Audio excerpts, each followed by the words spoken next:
I was standing in the middle of Hartsfield-Jackson Atlanta International Airport, frozen in a river of people who moved around me like a time-lapse video. The air conditioning hit my bare arms like ice, but the real cold was inside my chest. In front of me stood my husband of 5 years, ex-husband, technically, Darius Vance, designer suitcase by his side, boarding passes in his hand, a whole new life packed neatly into glossy leather and first-class tickets, a life without me. Pressed into his arm was Chloe Hayes, the woman whose perfume clung to his shirts long before I ever saw her face. One hand rested on her swollen belly, the other curled around his sleeve like she was already holding on to his future. For a split second, her eyes met mine, calm, smug, victorious. In my hand, I held a single sheet of paper, just standard 8.5 by 11, divorce papers. Darius had filled out every line, every box, every cold little checkbox.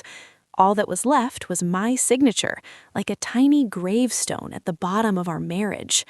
"Just sign it, Aisha," he snapped. "Don't waste everyone's time. The flight's about to board." 5 years of my life reduced to a scheduling problem. What nobody at that terminal knew, not the agents, not the passengers, not even Darius, was that I wasn't there to beg him to stay. I wasn't there to fight over the ashes of our marriage. I was there because in one of those suitcases rolling toward the conveyor belt was the end of his empire. And if I pulled this off, I wouldn't just be signing a divorce, I'd be signing his sentencing. Most people think the worst part of betrayal is the moment you discover the lie. The truth is, the real worst part is what it turns you into afterward. The stakes weren't just emotional anymore. Darius wasn't just a cheating husband. He was the pretty, polished face on a very dirty money laundering machine.